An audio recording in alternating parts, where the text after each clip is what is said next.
To B honest ನನಗೆ ಆ ವಿಷಯ ಗೊತ್ತಾಗಿದ್ದಿನ ನನ್ನ ವೈಫ್ಗೆ ಹೇಳಿದೆ.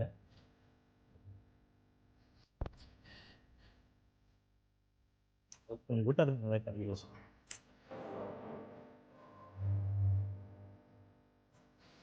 ಫಿಲ್ಮ್ ಜರ್ನಲಿಸ್ಟ್ಗಳು ಸುಮ್ಮನೆ ಜನರಲಿ ಮಾತಾಡ್ತಿರ್ತಾರೆ. ನಾವು ಒಂದು 10-12 ವರ್ಷದಲ್ಲಿ ಜರ್ನಿ ಮಾಡಿದ್ವಿ ಇಂಡಸ್ಟ್ರಿಯಲ್ಲಿ. ತುಂಬ ಜನ ಸೆಲೆಬ್ರಿಟಿಗಳು ನೋಡ್ತಾ ಇರ್ತೀವಿ. ಬಟ್ ಎಸ್ಪೆಷಲಿ ಇಲ್ಲಿ ಸಿಗ್ತಕ್ಕಂಥ ಒಂದು ಆತಿಥ್ಯ ಇರ್ಬೋದು, ಆ ಪ್ರೀತಿ, ಅದಕ್ಕೆ ಬೆಲೆ ಕಟ್ಟಕ್ಕಂತ ಆಗಲ್ಲ. ಸೊ ಎಷ್ಟು ಡೌನ್ ಟು ಅರ್ತ್ ಇರ್ತಾರೆ ಶ್ರವಣ. 130 ಮೂವೀಸ್ ಮಾಡಿದ್ರು ಮಗು ಥರ ಮನಸ್ಸು. ಈ ಥರದ ಒಬ್ಬ ವ್ಯಕ್ತಿಗೂ ಈ ಥರದೊಂದು ಮಾರಕ ಕಾಯಿಲೆ ಬರುತ್ತೆ ಅಂದರೆ ದೇವರಿಗೆ ಸ್ವಲ್ಪ ಇದಿಲ್ವಾ ಅಂತ ನಮ್ಮ ವಲಯದಲ್ಲೂ ನಾವು ಆಫ್ ರೆಕಾರ್ಡ್ ಮಾತಾಡ್ಕೊಂಡಿದ್ದೆ ಅಂತ. ಸೊ ನಾನು ಅದನ್ನು ನನ್ನ ವೈಫ್ ಕೇಳಿದಾಗ ನನ್ನ ವೈಫು ಲಿಟ್ರಲಿ ಶಾಕ್ಡು. ನನಗೆ ಅವತ್ತು ಊಟ ಮಾಡೋಕ್ಕಾಗಲೇ ಇಲ್ಲ ನನಗೆ.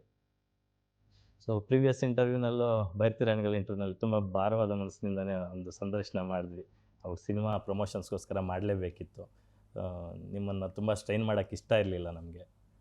ಆದರೂ ಕೂಡ ನಮಗೊಂದು ಸಂದರ್ಶನ ಕೊಟ್ಟಿದ್ವಿ. ಗೀತಕ್ಕ, ಫಸ್ಟ್ ಗೊತ್ತಾಗಿದ್ದು ನಿಮಗೆ ಅಂತ ನಮಗೆ ಗೊತ್ತು. ಅಣ್ಣನಿಗೆ ಗೊತ್ತಿಲ್ದಿರ ಅದನ್ನು ಒಂದಷ್ಟು ದಿನ ನೀವು ಅದನ್ನು ಬಚ್ಚಿಟ್ಕೊಂಡು ಅಣ್ಣನಿಗೆ ಗೊತ್ತಿಲ್ದಿರಾನೇ ಒಂದು ಟ್ರೀಟ್ಮೆಂಟ್ ಮಾಡಿಸಿ ಅದಕ್ಕೆ ಕ್ಯೂರ್ ಮಾಡೋಣ ಅಂತ ನೀವು ಪಟ್ಟ ಶ್ರಮಕ್ಕೆ ನಿಜವಾಗ್ಲೂ ಒಂದು ಹ್ಯಾಟ್ಸ್ ಆಫ್ ಹೇಳಬೇಕು. ನಿಮ್ಗೆ ಹೇಗೆ ಗೊತ್ತಾಯಿತು? ನನಗೆ ಗೊತ್ತಾಗಿದ್ದು ಆ್ಯಕ್ಚುಲಿ ನಾವು ಕೊಲ್ಲೂರಲ್ಲಿದ್ವಿ. ಕೊಲ್ಲೂರಲ್ಲಿ after he went inside and we had just checked into a hotel. He went and then I went. So I asked, what are these? It's so dark in color ಅಂತ ಕೇಳಿದೆ ನಾನು. ಆಮೇಲೆ he said, ಎಲ್ಲದಕ್ಕೆ ಏನಾದರೂ ಹಾಕ್ಕೊಂಡಿದ್ದಾರೆ. He had stopped long back, ಅದೆಲ್ಲ ಇಲ್ಲ. So then ಸ್ವಲ್ಪ 2-3 ದಿವಸದಿಂದ ಹಿಂಗೆ ಆಗ್ತಾಯಿದೆ ಅಂತ ಹೇಳಿದ್ರು. ಬಟ್ ಇಟ್ ಡಸಂಟ್ ಲುಕ್, ಅದು ತುಂಬ ಸೆಕೆ ಇತ್ತಲ್ಲ ಶಿವಮೊಗ್ಗ ಅದೆಲ್ಲ ಜಾಗಗಳು ಅಂತ ಹೇಳಿದ್ರು. ಅದಾದಮೇಲೆ ನೆಕ್ಸ್ಟ್ ಡೇನೇ we came back to Bangalore and gave the sample to hospital. ಅದ್ರಲ್ಲಿ ಕೊಟ್ಟರು. ಆಮೇಲೆ ಇಟ್ ಈಸ್, ನಾನು ಸ್ವಲ್ಪ ದಿವಸ ಹೆಸರೇ ಹೇಳ್ತಿರಲಿಲ್ಲ, ಕ್ಯಾನ್ಸರ್ ಅನ್ನೋ ಹೆಸರೇ ಹೇಳ್ತಾ ಇರಲಿಲ್ಲ. ನನಗೆ ಅಷ್ಟು ಭಯ ಕಂಡ್ರೆ ತುಂಬ ಭಯ ಆಯಿತು. ಆಮೇಲೆ ದಿಲೀಪ್ ಈಸ್ ಮೈ ಸನ್ ಇನ್ ಲಾ. ಅವರು ಇದು ಮಾಡಿದ್ರು ಅಲ್ಲಿ, what scan was that? PET scan. We did the PET scan and it got confirmed. Then ನನಗೆ ಏನು ಮಾಡಬೇಕಂತಲೇ ಗೊತ್ತಾಗಲಿಲ್ಲ ನನಗೆ. And I told Nivi. She took it very ಇದಾಗಿ, ತುಂಬ ಬೇಜಾರು ಮಾಡಿಕೊಂಡ್ಳು. ಕಣ್ಣಲ್ಲಿ ನೀರು ಬರ್ತಾನೆ ಇತ್ತು ಅವಳಿಗೆ. ಅಲ್ಲ, ನಮಗೇನೆ ಕಣ್ಣಲ್ಲಿ ನೀರು ಬರುತ್ತೆ, ನಮಗೆ ಡೈಜೆಸ್ಟ್ ಮಾಡ್ಕೊಳಕ್ಕಾಗಲ್ಲ ಅಂತಂದರೆ ಅಫ್ಕೋರ್ಸ್ ನಿಮ್ಮ ಪರಿಸ್ಥಿತಿನ ನಾವು ಅರ್ಥ ಮಾಡ್ಕೊಳ್ಬಲ್ವಿ. ಆಮೇಲೆ ದಿಲೀಪ್ ಏನು ಹೇಳಿದರು ಅಂದರೆ, ಆಂಟಿ ಇಟ್ ಇಸ್ ಸೂಪರ್ಫಿಷಿಯಲ್, ಹೆದರ್ಕೊಬೇಡಿ. ಫಸ್ಟ್ ಅವರಿಗೆ ದುಃಖ ಆಗಿದೆ ಆ್ಯಕ್ಚುಲಿ. ಆಮೇಲೆ ಸೂಪರ್ಫಿಷಿಯಲ್ ಹೋಗಿಬಿಡುತ್ತೆ ಆಂಟಿ, ಮೋಸ್ಟ್ಲಿ ನನ್ನ ಪ್ರಕಾರ ಇದಿರೋದಿಲ್ಲ. And he started treatment at home.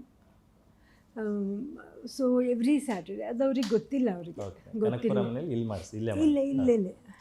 ಮಾಡಿಸಿದ್ವಿ. Every Saturday ಅಲ್ವಾಪ, every Saturday he had to take an injection and this is it. And ಇವ್ರು ಹೇಳಿದಾಗ, ದಿಲೀಪ್ ಹೇಳಿದ್ರು ಈ ಸೂಪರ್ಫಿಷಿಯಲ್ ಆಗಿದೆ ಅಂತ ಹೊರಟೋಗುತ್ತೆ. According to me, if it is not, will not tell. ಅದು ಹೋಗಿಬಿಟ್ರೆ ಹೇಳೋದು ಬೇಡ, ಅಲ್ಲಿಗೆ ಮುಗ್ದೋಗ್ಬಿಡುತ್ತೆ ಅಂತಂದರು. ಸರಿ ಅಂತ ಹೇಳ್ಬಿಟ್ಟು ಹಾಗೆ ನಾವು ಇದನ್ನು ಮಾಡಿಕೊಂಡ್ವಿ. The first day he gave here, first ಇದು ಕೊಟ್ಟಾಗ ನಾನು, ನಿವಿ ಮತ್ತು Lavanya, we were 3 of us here. Lavanya is my daughter's cousin now. Yeah. ಆಮೇಲೆ ಅಷ್ಟೇ, ಏನು ಮಾಡೋಕ್ಕಾಗ್ತಿತ್ತು, ತಗೊಳ್ಳೇಬೇಕಾಗಿತ್ತು.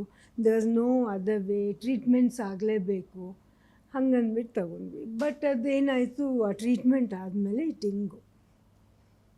It was back again. 2 operation ಆಯಿತು ಅವಾಗ. ಅದನ್ನ ಸ್ಕ್ರೇಪ್ ಮಾಡಿ ತೆಗೆದ್ರು. ಫಸ್ಟಲ್ಲಿ ಸಾಕಾಗಲಿಲ್ಲ ಅಂಥೇಳಿ ಸೆಕೆಂಡ್ ಒನ್ ಮಾಡಿ ಸ್ಕ್ರೇಪ್ ಮಾಡಿ ತೆಗೆದ್ರು. ಅದರಲ್ಲೂ ಅದು ಅಲ್ಲಿ ಬಿಟ್ಟು ಬೇರೆ ಕಡೆ ಬಂದ್ಬಿಡ್ತು. And it had entered the muscles. Guarantee news, ಸುದ್ದಿ ಖಚಿತ, ನ್ಯಾಯ ನಿಶ್ಚಿತ.